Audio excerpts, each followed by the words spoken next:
everyone, and welcome to another brand new festive episode of the Geek Buddies here. Brought to you. Oh no, is that terrible? All right, fine.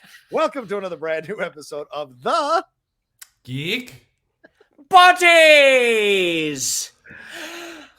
Hey! Toy. Hey, boy, shillelagh. Hey, All totally right, toy. So clearly, Shannon and I are in a more festive mood than our brother Michael Vogel, but I'm sure I'm festive. It's great. What's great, wrong, great, Mike? Great accents. Why aren't you Great festive accents. today? What's the Oh my problem God. there, Michael? God, you guys sound like extras from far and away. How dare you? How dare you, sir? How dare you? We are professionally trained actors.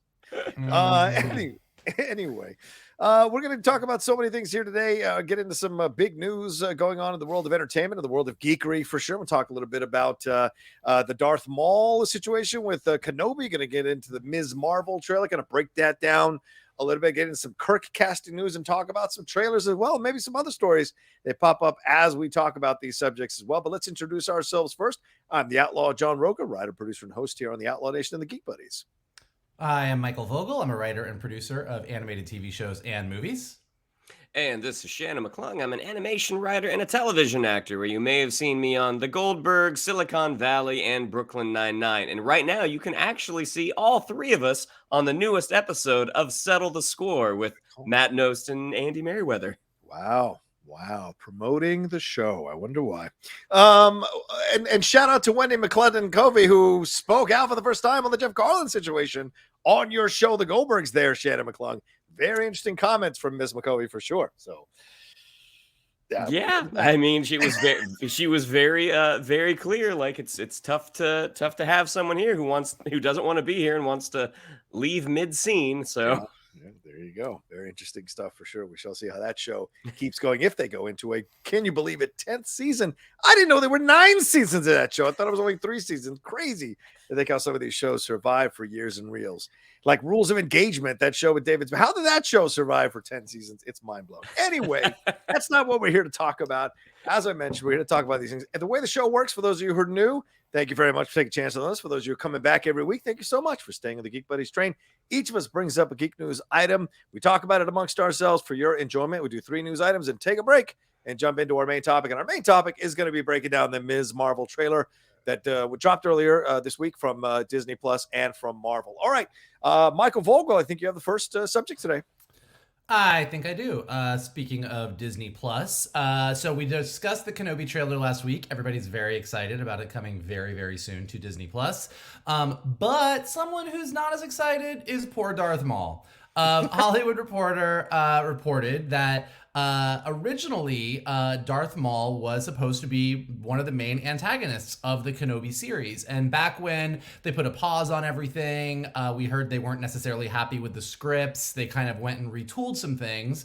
Apparently, one of those things that got retooled was the fact that Darth Maul was in the show.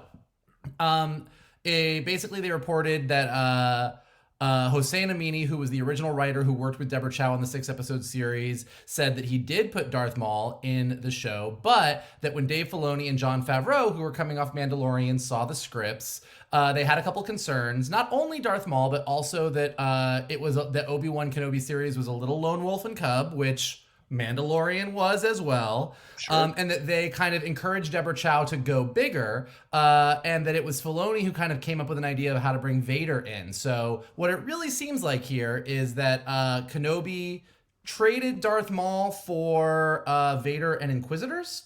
That seems to be, if you're reading not so between the lines, what they're saying. And that sucks for fans of Darth Maul, but it potentially is pretty great good for fans of Anakin Skywalker. So what do you guys think about this? Do you think there's more to it? Do you think there's anything else going on? Are you sad we're not going to see Darth Maul? What are your guys' thoughts? Shan? You know, I actually am kind of like I'm jazzed that we're getting to see the Inquisitors in live action, despite some of the makeup in the first trailer looking a little suspect. I'm glad that we're getting those characters because I feel like that's an untapped villains that could be very, very useful going forward in the live action series. And you know, like had Solo perform better. I mean, we were going to see more Darth Maul. I mean, it was certainly setting it up that he was going to be one of the antagonists if a sequel were to happen. Again, this is no knock on Ray Park, but I do feel like they kind of traded up because everyone is so jazzed to see Vader again. People are excited to see the Inquisitors. But the Star Wars universe, in terms of just the series, I mean, it's ever expanding. This doesn't mean that we're not going to see him again.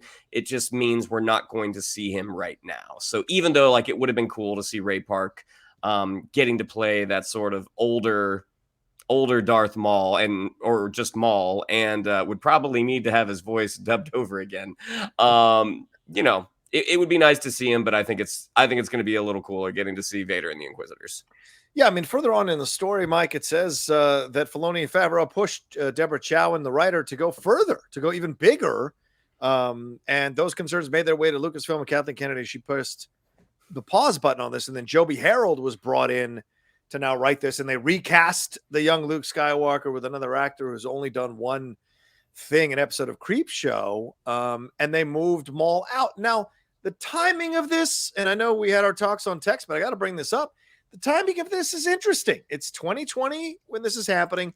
This is right around the time when that Ray Park controversy with his ex-wife, the girl, and that Instagram post was put out. And there were rumors a little bit later saying that Ray Park was actually on the set, did some training, did some stuff as Darth Maul. Disney, in a footnote here to this article, it was updated with Lucasfilm source stating Ray Park did not come to the set of Obi-Wan Kenobi, but in February of 2021, he shared a picture of Darth Maul and said, "Meet me in Dathomir, Sith life," and he geo-tagged it, the post, as Tatooine. So clearly, it seemed like it had been in the works. It was going to happen, and maybe he had been on set, and this is a little kind of face saving from Disney, maybe, or changing things around a little bit.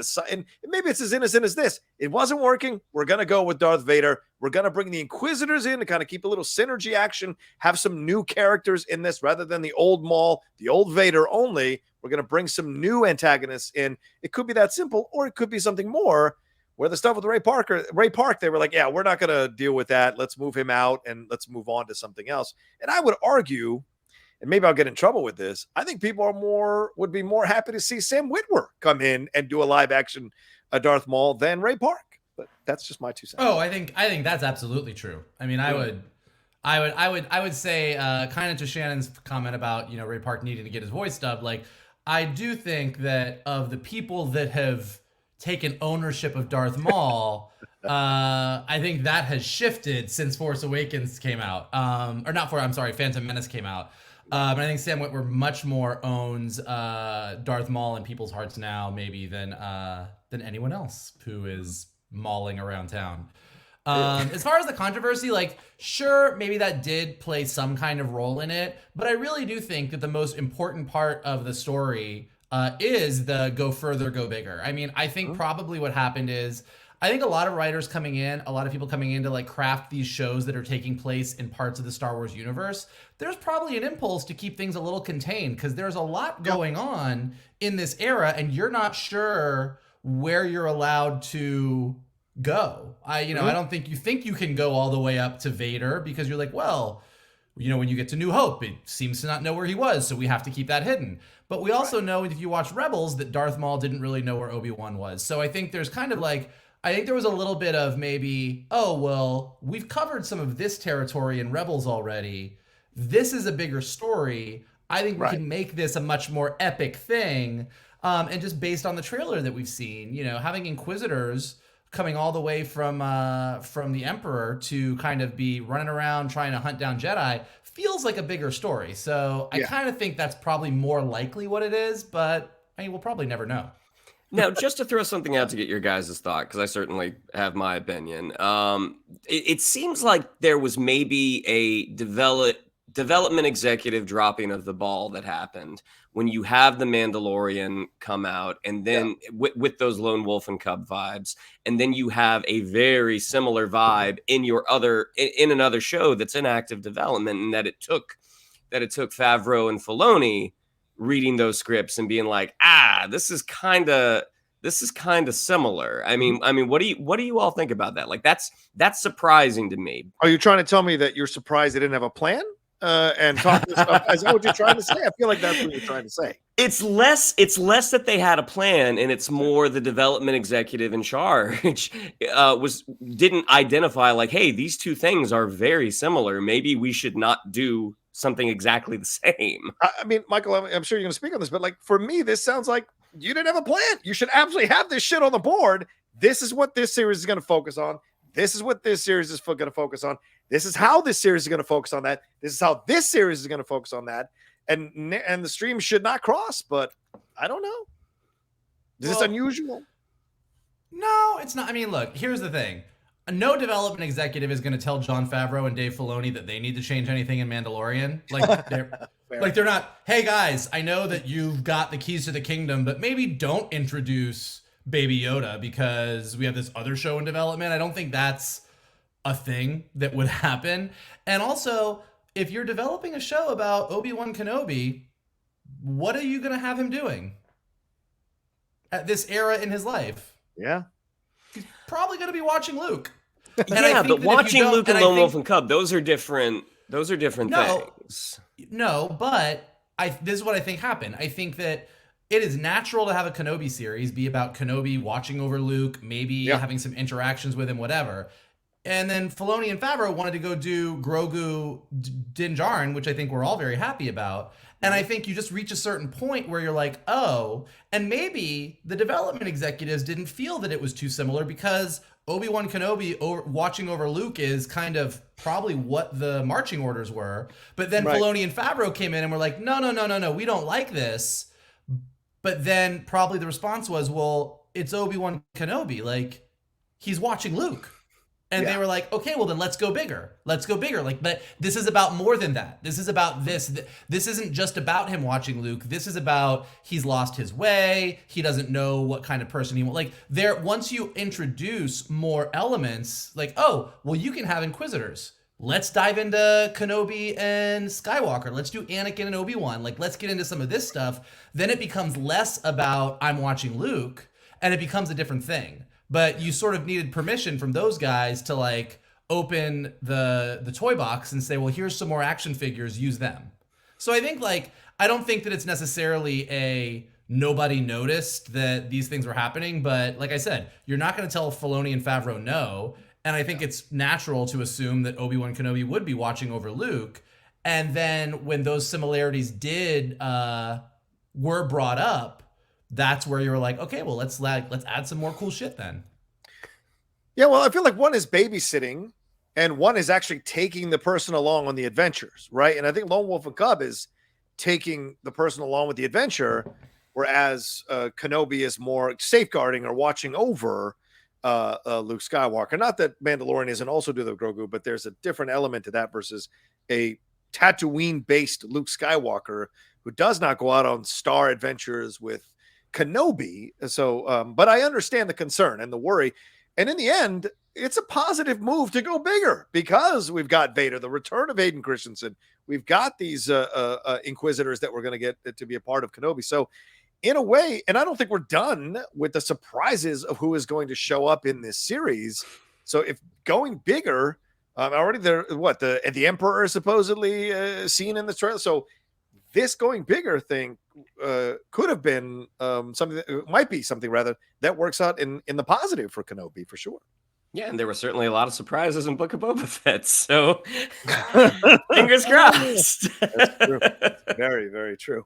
All right, well, from one, actually, before we move on, I'd be remiss not to mention Carbon Health, who powers and sponsors the Geek Buddies and sponsors the Outlaw Nation content. Shout out to them who have been such a great supporter of us since last November. They've given me some updated talking points for y'all to be aware of. They now have 100+ locations across 14 states. They're expanding their reach to bring you healthcare. 50+ locations in California, across the Bay Area, Los Angeles, Sacramento, North San Diego. I was in Los Angeles yesterday, stopped at a Gelson's, What's across the street? A Carbon Health. It looked awesome. I almost went in and had them take a look at me just for fun. Most locations still have COVID testing and travel testing for overseas destinations. They've conducted over 2 million COVID tests. So if you're in California, consider scheduling for yourself an annual checkup and utilizing primary care services at a local clinic. Establishing a partnership with a primary care clinician gets a professional in your corner for your health needs, questions, and healthy future. And continuing to partner with us here at the Geek Buddies, Carbon Health genuinely cares about positive communities who engage with each other over the love of culture and expressions of life. A lot of people have asked me, why does Carbon Health support Geek Buddies? Because they support our mission to spread our joy amongst everybody so we can enjoy talking about the world of geekdom so well. That's why they support us. And you can even download the app, the Carbon Health app, to keep a, quote, doc in your pocket for those immediate urgent care needs, whether you book an in-person visit or virtual visit. So head on over there to carbonhealth.com and get checked out. Do it, ladies and gentlemen, please. All right, from one star system to another star system, and that's Star Trek. Well. As if you haven't had enough Captain Kirk, we've got a new Captain Kirk, Captain James T. Kirk. I say this through gritted teeth.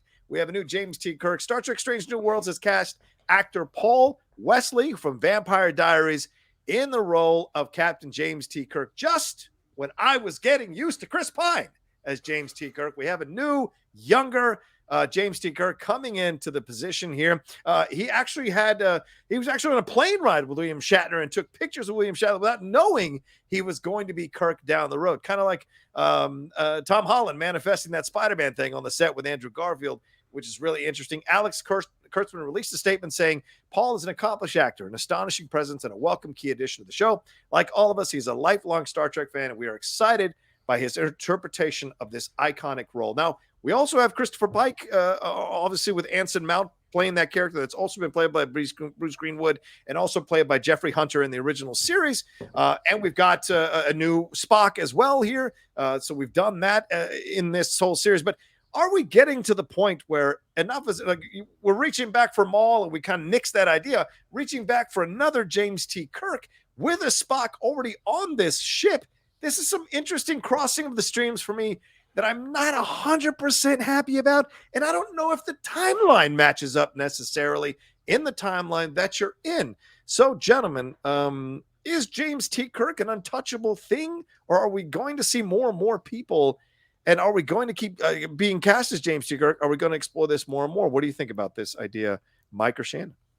I am baffled as to your reaction. I love it. I love your reaction so much. It was not a month ago that we all sat here and Shannon and I were like, I don't know about more Luke or Leia or Lando or Han. And you're like, no, bring him in. Like, this is Star Wars. And here we are with James T. Kirk. Oh, James T. Kirk is the sacred cow for you. That like you don't want this one. We've had Spock. He was on Discovery. Like that's why we introduced Pike in #1. He's our Spock now. We have him. We have Zachary Quinto. We had Leonard Nimoy. Yeah. So we have 3 Spocks. We're about to have 3 Uhuras with a new Uhura for Strange New Worlds. What is it about the Kirk thing that doesn't make sense to you? It's like Doctor Who. It's like James Bond. It's like Batman. You gotta get it right. And for me, James T. Kirk, above any character in sci-fi, I must say that straight up, above any character in sci-fi, is my sacred cow, is my one, is my thing in the sky. And so for me, when you recast him, there better be a goddamn good reason, and you better tell a goddamn good story to bring in Captain James Tiberius Kirk, the greatest captain in the Star Trek franchise, period. And so if you're going to bring, how come they're not recasting the old Frenchy boy, Jean-Luc Picard? Why do we get so many Kirks we can't get no other? I mean, I'm sure he had hair at some point. Why can't we get a young Picard being a part of something, for God's sake? So it's a little frustrating to see this. But then again, it speaks to the iconic nature of James T. Kirk.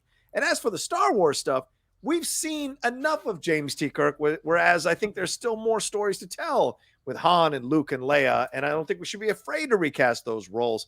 And I'll be goddamned if Kirk can't be recast 3 times. We can't recast Luke. Kiss my ass. That's ridiculous. So, the having not really like, I didn't watch Vampire Diaries. I am not familiar with Paul Wesley's work. You don't say. You haven't watched Vampire Diaries. Wasn't one of my shows.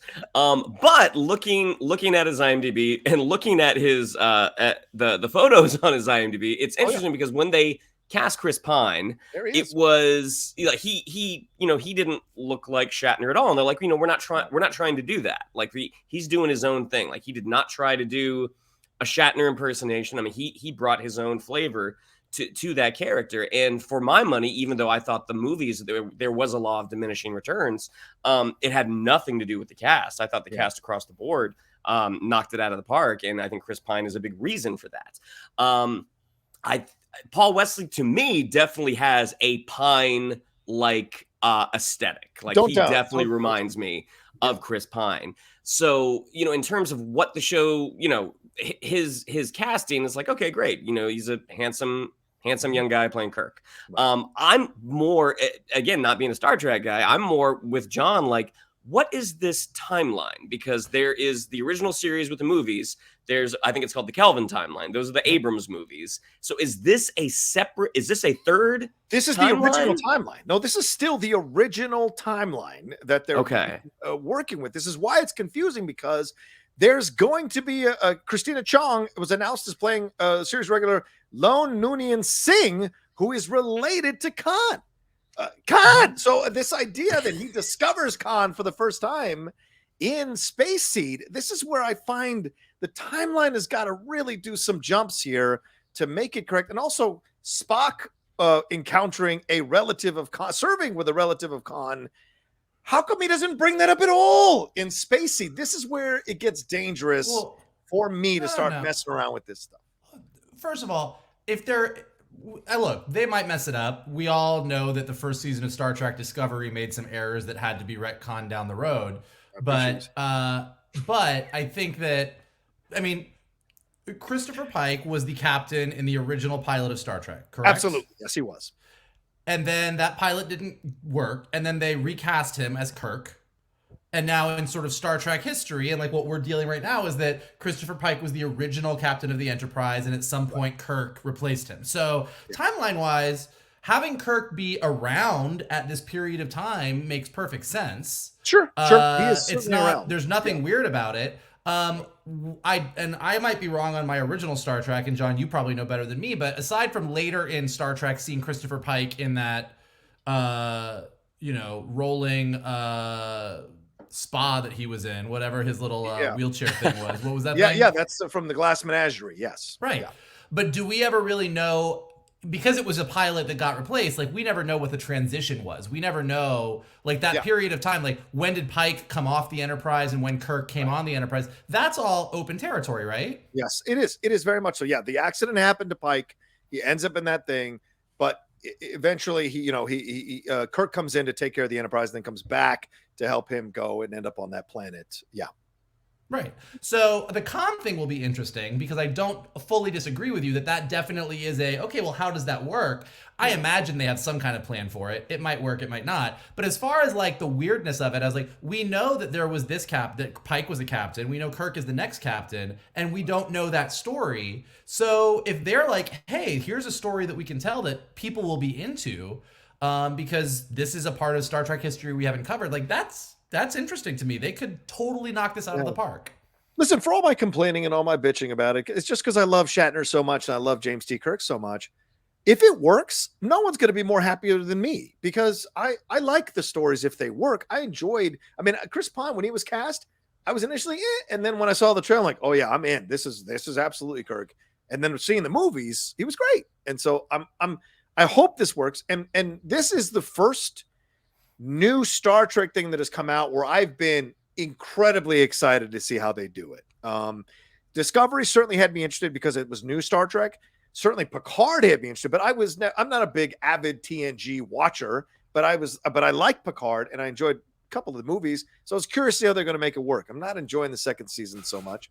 I think second season, you are crazy. Really? You and I have different start.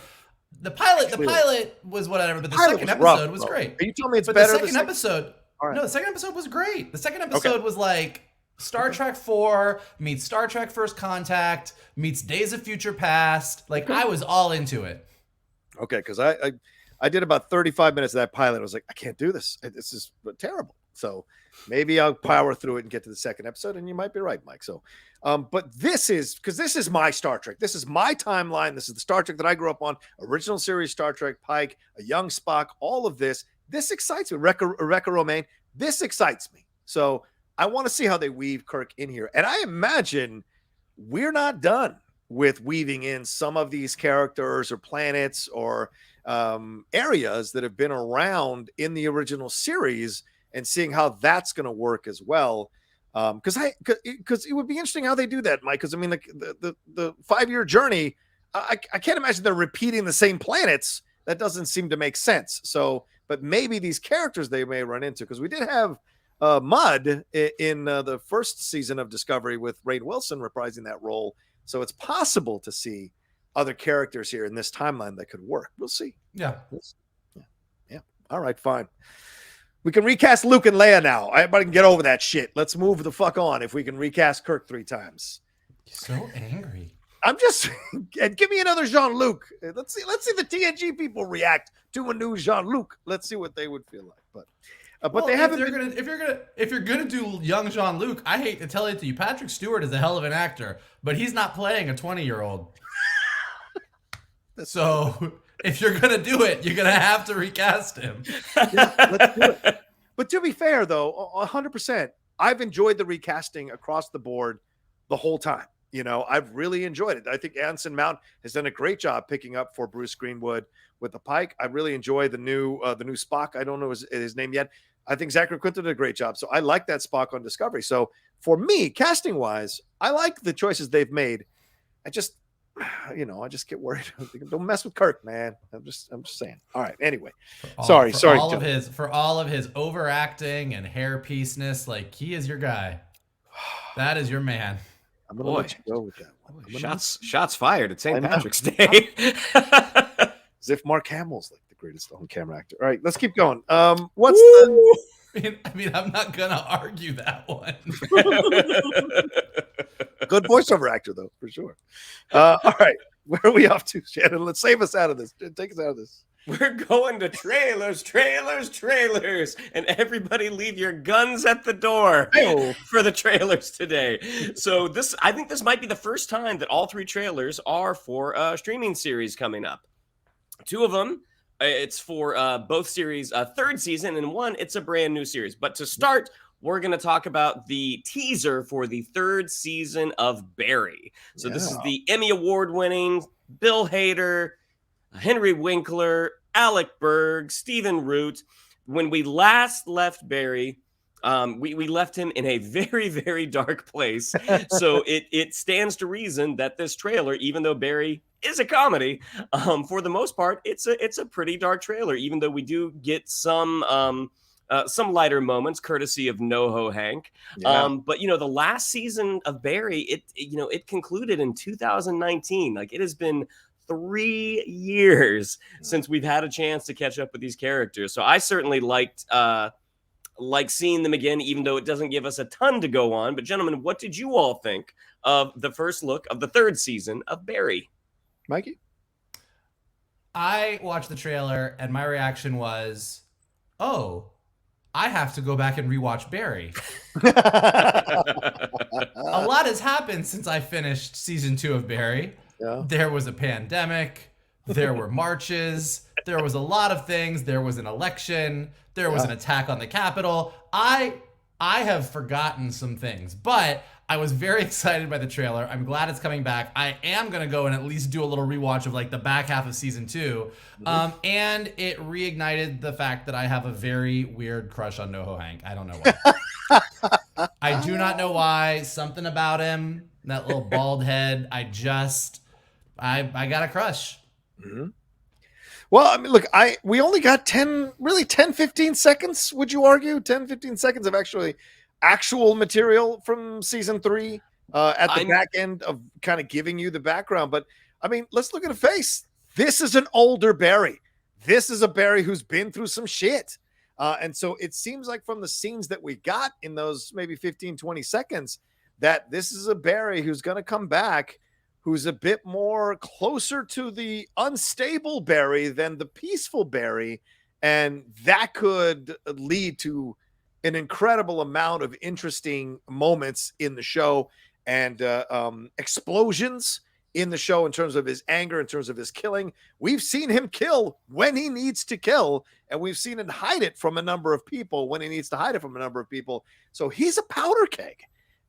And there's certainly a lot of people who are ready to light the fuses without knowing that they're lighting fuses in these interactions with Barry. I mean, Stephen Root's character, what's going to happen with him? What's going to happen with Henry Winkler's character? What's going to happen with the, I forget the actress name, plays his, the blonde love interest. What's the character's Sally. Sally. What's going to happen with Sally? And of course, NoHo Hank, who we saw in season 2.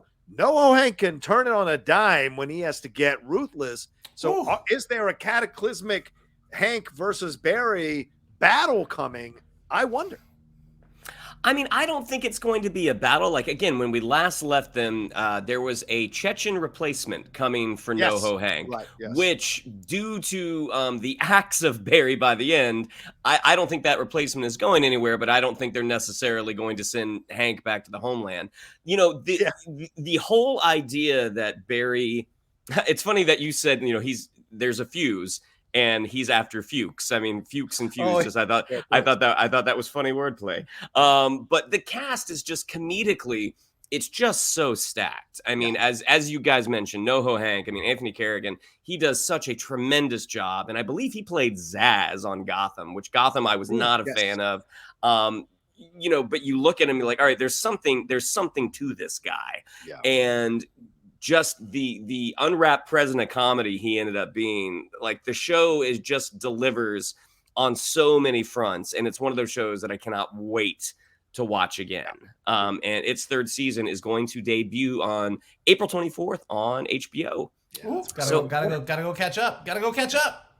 So our second trailer today is for a new Netflix series from SNL alum, Austin Powers, Dr. Evil genius, Mike Myers, called The Pentaverte. So you use that genius word liberally, but go ahead. Yeah, go ahead. Well, just we're gonna get to it. You know, I'm glad you played him and all, but So back in 1993, when So I Married an Axe Murderer came out, the Mike Myers version, who plays his dad, this older version, talks about this secret organization called the Pentaverte, of like the 5 wealthiest families who control everything in the world, that include the Queen, the Gettys, the Rothschild, there was somebody else, and Colonel Sanders before he went tits up. So the idea that almost 30 years later we're getting a show about this, on paper, this is hilarious. The actual execution, I'm not so sure right now. As a big Mike Myers fan, I will throw it to you guys first because I got my thoughts. But what did you all think of our first look at the Pentaverate? Just when you forgot about the love guru, here comes Mike Myers to remind you why he hasn't been leading films since the love guru. I mean, this looks terrible. This looks on par with the Uber Eats commercial with him and Dana Carvey. Listen, guys, you catch me dressing up like I was in my 20s? No, it looks ridiculous. Stop doing it, for God's sakes. It looks terrible. It looks bad. The makeup looks bad. It doesn't look like what Eddie did with Nutty Professor, or Martin did with even Martin with Big Mama's House, or even Jack Black in Tropic Thunder, I would argue. There's not that with the fatties. There's not that kind of fun vibe to it. This looks like a bad joke he told in a movie. He thought he could flesh it out. He's got some really good comedy heavyweights in the cast for sure. But to me, this looks absolutely terrible, like a 10-to-1 sketch on SNL. And I can't imagine that it's going to work. And I'm really surprised that this is the film he's choosing to come back with to lead after Love Guru so many years ago. Well, this is a series. This isn't a movie. Like, this I'm sorry. That's even worse, that there's going to be even more minutes of this than a movie. So, but God, go ahead. Sorry, Mike. So if it's not clear, did you like it? No, I hated it. I thought it was absolutely terrible. Oh, yeah, you're joking. All right. Walking right into that. Oh, that was good. You know, like when you see, like when we were kids and you would see some old comedian from like the 1930s or 40s do their act and your parents would be laughing really hard and you'd be like, this isn't that funny. I feel like we've come full circle with Mike Myers. It was a lot like, I will check it out. I will check it out. I will see how it is. Like John said, there's some heavyweights in there. There's some really good, really funny people in the show. Whether Mike Myers is one of them remains to be seen. It just kind of had that, like you said, it's like, it's a joke that someone from a generation earlier told, and they're like, huh? To get to the other side, get it? And you're like, I think comedy has evolved maybe a little bit from since So I Married an Axe Murderer, maybe. Okay, leave So I Married an Axe Murderer. I mean, So I Married an it's Axe like- Murderer is a great Look, movie. I love So I Married an Axe Murderer when I saw it as a child. But like it just feels like that hasn't. I don't know that I need to see a new version of that today. So, okay. Comedically, we go in these phases. Yeah. And right now, like, Mike Myers came from the, it was Jim Carrey was the huge star. Then it was Mike Myers, and it was Adam Sandler. Then it was Will Ferrell. And then we kind of got into like the Judd Apatow. Then you got into those more kind of those comedies with heart. Some of the, like, even like those heavier comedies. And we kind of left that. So, I mean, I don't disagree with you all at all. I mean, I have a soft spot for Mike Myers because, as John pointed out, I have played Austin Powers in the past, and it's such a fun character. Maybe you should have been the lead. Maybe you should have been the lead of the Pentaverte. Oh my gosh, what if, right? But I can't disagree with you. Like Mike Myers, as soft a spot I have for him in my heart, he has a very shallow bag of tricks, and they are on full display here. And these are tricks that we saw back in SNL. I mean, you can look at his Lance Ito, and it's like, oh, this was where Austin Powers started. You can look at his when he used Lorne Michaels, like that. Dr. Evil was not the first time he did this. Like there were other characters that he did do that for. So watching the trailer, it's like you want it to be good. You want it to be fun. And right now, as Vogel said, I will certainly check out that first episode. And again, I love the basis for the idea that it's connecting to this one moment joke from So I Married an Axe Murderer. But yeah, looking at it, it's like it does not fill me with a lot of confidence, unfortunately. So when we all do check it out for that obligatory first episode, that's going to be on May 5th. So we can watch Doctor Strange the night before and then come home and watch the first episode of the Pentaverte. So our last trailer today is our first look at The Boys season 3. So, season 2 left off. It seemed like some of the boys may have had even a little bit of a happy ending. Huey was going to try to fight Vought the right way. Billy was going to be part of an organization that is closer to the comics, that he's actually going to be there trying to keep the soups in line. And we find out very quickly that things may not go according to plan based off this trailer. Gentlemen, what did you all think of our first look at The Boys season 3? Mikey, please. Well, before you even get into like what's happening, it's always a joy when a trailer is cut and edited in a way that surpasses the like the way this trailer was cut, to the music, with the sound effects, with the punching, with the exploding bodies, with all of everything. Like it was just, the trailer itself was like a work of art. Like it was a joy to watch.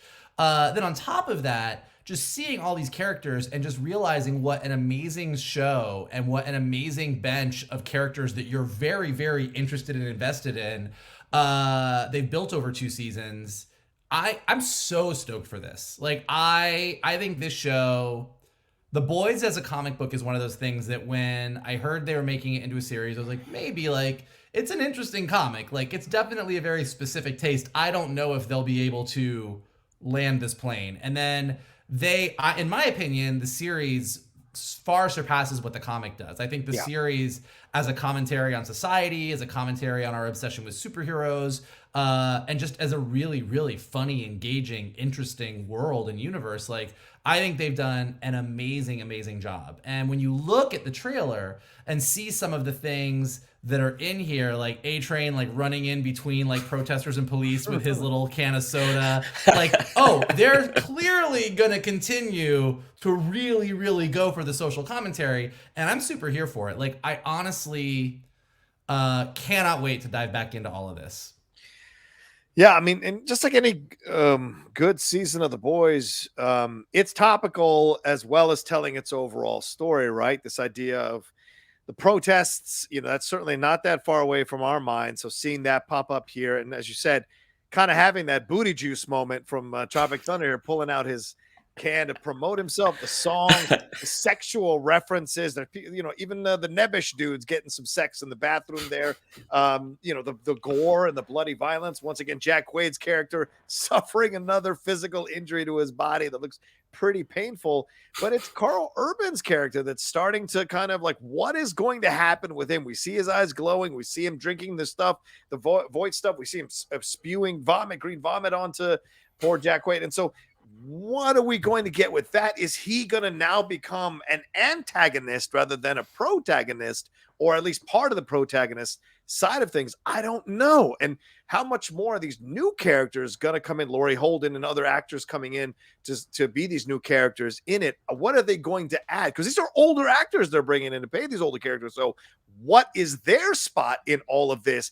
Are these people going to be threatened by the new heroes coming in? Is this an opening the door to the older heroes coming in to kind of threaten the new heroes because the older heroes had a way of doing things that were different? I don't know. So this feels like we're setting up almost like a battle of the three armies, the five armies in this whole situation. And we don't know who's going to take whose side, right? There's still a lot of stuff up in the air after we ended season 2 and how all that went down.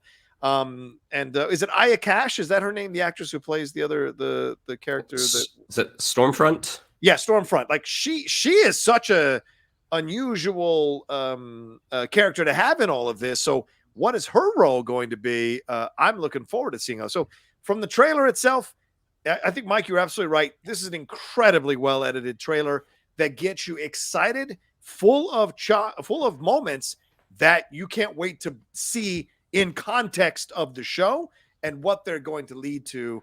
And I don't know if you guys saw the animated one. I've seen a couple of the episodes. I like it. And so at least they understand what they have here.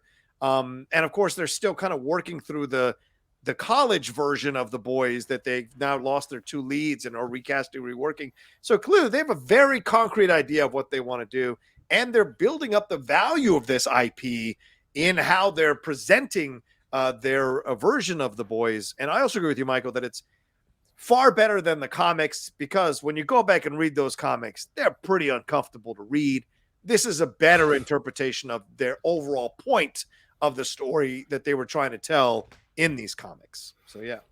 The thing that I really liked about the trailer, and this is something that you get, this is like the trailer for the sequel to a really successful movie. Like this is like the audience that is watching this trailer, there is a knowledge of the characters. There's just a confidence there with the way they're presenting it. Yeah. And knowing where we leave Billy, where we leave Butcher, and the fact that, yes, he is now experimenting with Compound V. And it's like, oh, this is so exciting.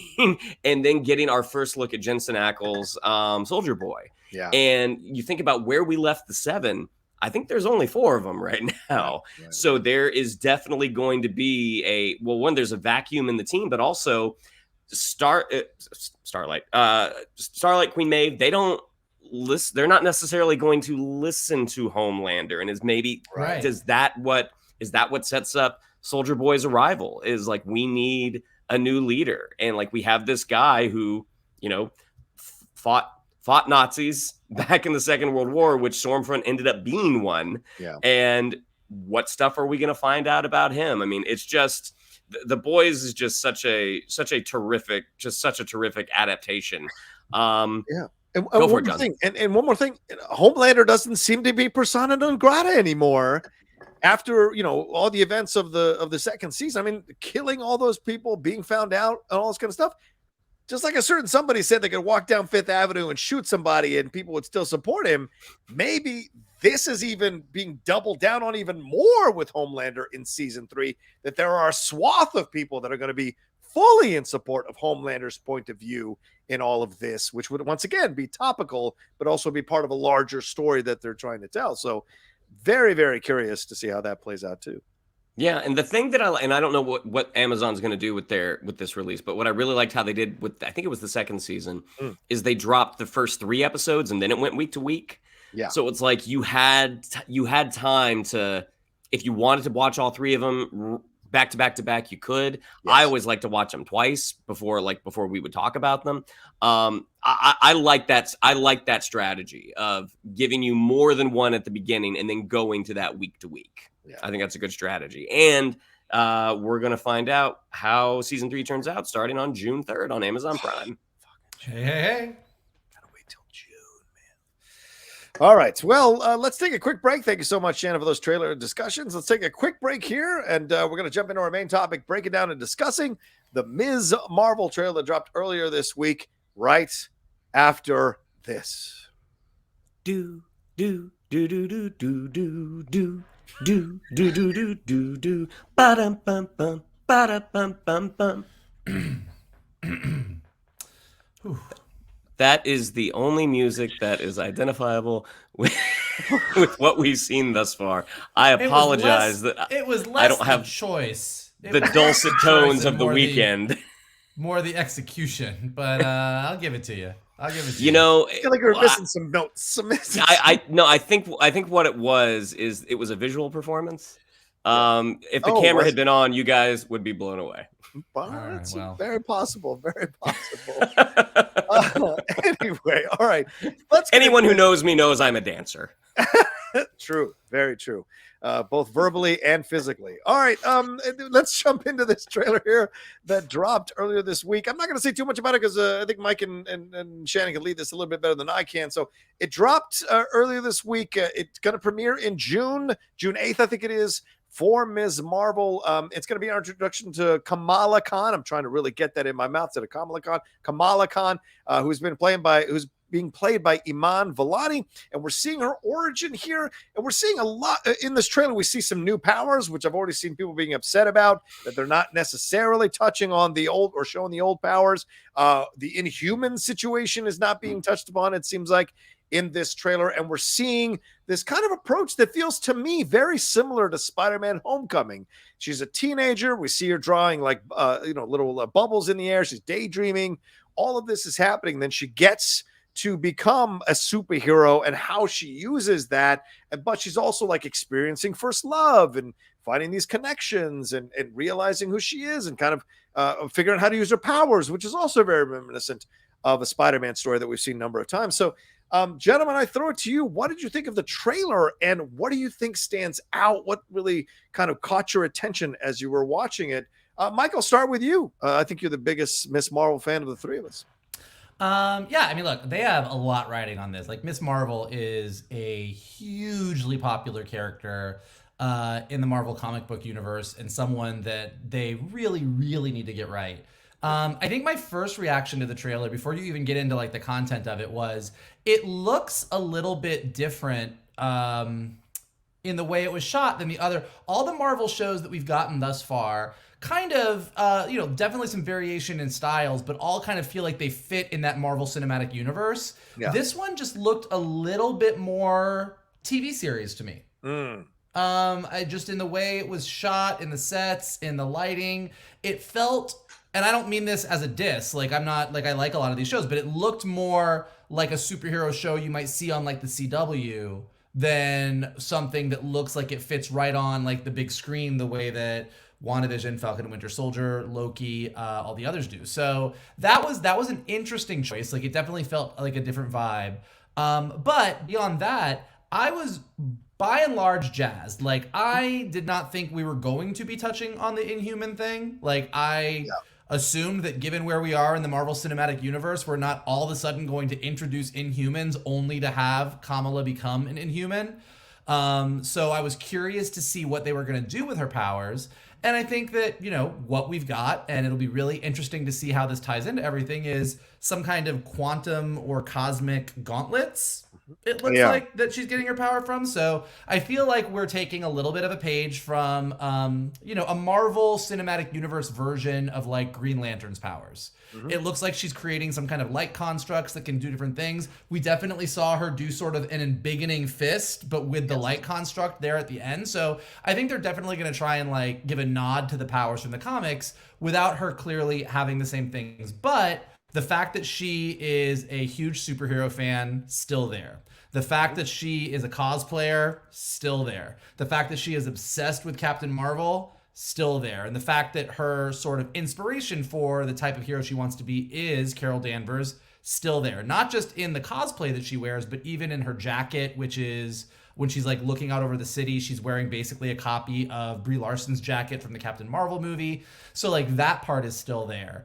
You see a lot of her, you see Bruno and Nakia and Zoe and some of her friends from the school. We see Red Dagger, who's a character from the comics. So you definitely see, if you're a comic book fan, there was a lot to get into here that was like, oh, this is the comic book come to life. But I think the bigger question is really what her power even is, how, I saw those gauntlets and I was like, well, we still are trying to figure out what the fuck the 10 rings are and what that power source is. Is this going to be a similar thing? Like, are there other artifacts like the 10 rings? Is that going to be a tie-in? A lot of people have pointed out that some of the background in when you show the title screen looked very quantum realmy. And even in that one shot where she was at that Avengers convention or whatever, and she kind of, her powers activated, it looks like she spun into a different universe. Is that a quantum realm thing? Is that a multiverse thing? So it's more like, it looks like they're trying really hard to get the stuff from the comic right. Like obviously the stuff with her parents, the stuff with her being a practicing Muslim, like it was kind of refreshing. It was good to see that the trailer didn't shy away from that or try and minimize it. Like that's a huge part of the comic. It looks like it's going to be a huge part of the series. But like my bigger questions are, how does this differ from what's in the comics? And how does it instead tie into what's going on in the current MCU? Sure. Yeah, I mean, I'm not a Miss Marvel reader. My exposure to her has been through some of the animated series that Marvel Marvel Television did. And in terms of a character, I mean, it seems to be thus far a faithful adaptation. Like, it's a younger woman, very jazzed, kind of doesn't believe the world that she's in. And then, obviously we're catching her in this series right before this happens. I do agree that there were aesthetically some Homecoming vibes. It also kind of reminded me of Shazam. That's not a negative. I mean, it's just like, okay, yeah, you have another younger hero who goes to high school, who lives in a world with superheroes. Like all of this tracks. Basically the little bit that we saw of Kamala. Kamala. Yeah. Sorry, I got my emphasis wrong. It takes a time. Yeah, it takes a bit. I'll be curious about her performance. I mean, right now it was a shorter trailer. Yes. It's a very edited performance, and that's not a bad thing. I mean, that's just like, you're trying to get people excited for this, so quick cut stuff like that makes sense. It's going to rest on her shoulders whether or not this show takes off. Now, because I'm not really a Miss Marvel reader, my instinct with something like this is to listen to fans who are. And a lot of folks have an issue with the powers and the changing of the origin and why they chose to do it. I mean, there are theories that's like, well, the embiggening, that's very similar to Mr. Fantastic. Also, with these more cosmic powers, she lines up more with Carol Danvers. So it's interesting. I mean, it's definitely the type of show that's obviously it's a Marvel series. Of course, I'm going to watch it. But a lot of it is just going to rest on her shoulders, and we'll see if it works. Yeah, you make an interesting point. We couldn't really get a full grasp of the acting she's going to bring to the role. There were certainly snippets and some back and forths. And look, she came off charming to me. She came off interesting. And I want to see more from her. So if that was the point of the trailer, they got me on that, because there's something about her general overall energy that I think is interesting to watch. And I'm like, okay, cool. I'm you know, a show focusing on a young teenage girl, and that I don't have that experience, but I'm interested to see what I can learn. Just like Turning Red, I'm not a 13-year-old teenage girl getting my period, but I was able to connect with some of the universal things that are going on in her journey. And I liked that. So I'm sure there'll be things here too. I like that she's wearing the shirt. That's a pretty awesome with Wasp and Captain Marvel. And I can't remember who was the third hero on Valkyrie. there. It's Valkyrie. Valkyrie. Oh, okay. That was a badass shirt. I immediately went, well, someone should make that shirt, man, and sell it out. Seeing her kind of nemesis having the ears put on her to kind of tag her as something like that. Her daydreaming stuff. I mean, who doesn't daydream, who reads comic books and watches superhero movies? That's kind of the whole point of when you're a teenager of enjoying comic books, is daydreaming of being a superhero yourself. And then seeing her costume, which is made, she made it. And it's like Flash making his costume. You can tell it's a made costume, or Spider-Man with Tom Holland making his costume. You can tell. And that lends a charm to her overall. The powers thing, I'm not as invested. So for me, I'm coming in like, okay, what is her powers? Does it make sense? Great. And certainly there are Captain Marvel illusions with the eyes flickering. And you're right. Where is she in that whole multiversal thing? Is she in the purple magic or the purple color around? What does that mean? Certainly reminiscent of what Doctor Strange was doing in Spider-Man No Way Home, seeing the spell he was trying to stop there from happening. So I'm curious to see more for sure. And I really like, Mike, you pointed this out. They're not shying away from the fact that she is of Muslim heritage. She's Pakistani American. Her mom having a back and forth with her, which is really funny. I like this. This is something interesting. And the number one thing is that line, brown girls from Jersey don't usually save the world. That to me immediately got me and hooked me into this series, because she's right. When you've grown up in a world where most of the heroes you saw, at least during when I was growing up, were white, to see more and more representation, I think is a positive thing. But also understanding I haven't usually seen people like me go and save the world. What's my responsibility here? That's going to be a fun thing to explore, and a nice little wrinkle in her story. Yeah. No, go ahead, Did I say too much? You guys drift off? Sorry. No, not at all. I mean, and again, Vogel will be able to speak to this more than I can because of how much he's read. But that's a part of her character that has to be a big part of the show. Am I correct, Vogel? Yeah, no, absolutely. And I think that what I was thinking of when John stopped talking, I wasn't trailing off. I was actually thinking about the fact that they clearly cast, like, like when you cast, like, we all joke about it, but like when you cast high school characters in shows and they're all like 25-year-olds, and they look older, like the older end of it.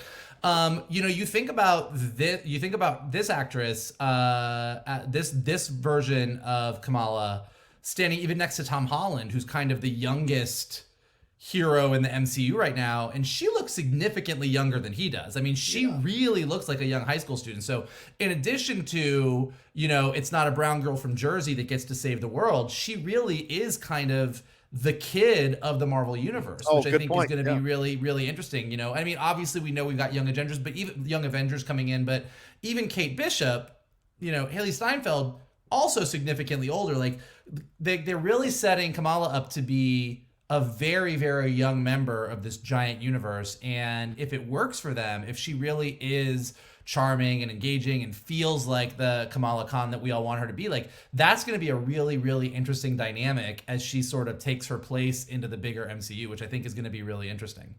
Yeah. Do you think the drawing of the Ant-Man or Man-Ant on her notebook, I mean, obviously a little bit of maybe a wink and a nod to the fans who know that she has the ability to grow big or grow small, she's still learning her powers. So do you feel like, hey, Marvel fans, slow down, let this thing present itself?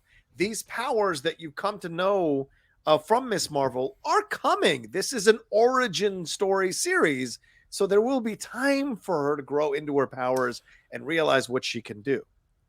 Two answers to two parts of that. One, I don't think the Ant-Man Man-Ant thing was necessarily a wink to that, but I did like how like she writes fanfic. Like the whole big thing in the comic, she joins the Avengers and she's like, fuck, I hope they don't find my fanfic that I wrote about them. Like she's the fangirl that gets to hang with the people that she fangirls about. So seeing her doodling the jokes about, well, this is what Ant-Man is, but this is what a Man-Ant would be like, and seeing her wall, which is just plastered with Captain Marvel posters. Like, I think it's kind of cool. You know, Peter Parker, at least in the MCU, Peter Parker, he knew who Tony Stark was. He was a Star Wars fan. He loved his Legos, but he wasn't like, oh, I'm super into these specific heroes. Like, Kamala is specifically into the heroes that exist in this universe. And so I think that's what that was. As far as the powers thing goes, to me, I don't know why people are so getting wrapped up in this when like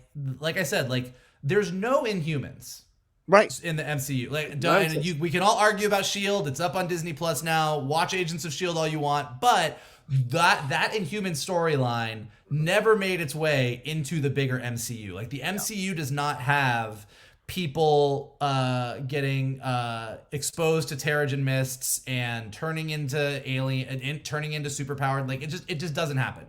And beyond that, the stretchiness that her powers are, like within the MCU, I mean, we all know Peter Parker got bit by a spider, but beyond that, like the powers are pretty scientifically based and we actually understand what they are, and you do this and you got this, and Ant-Man has Hank's technology, and like everyone has a clear reason. And coming up with why some random girl in Jersey all of a sudden got these super stretchy powers when it's not an Inhuman thing, I think that's a lot. And then in addition, that specific superpower from a special effects budgetary standpoint is, you're spending a lot of money to make that look good. And I think that the light powers and the cosmic constructs she makes, which also look really good, are easier to handle going forward. And I think and I think Shannon kind of alluded to this, are a little bit closer to what we have understood powers to be in the MCU.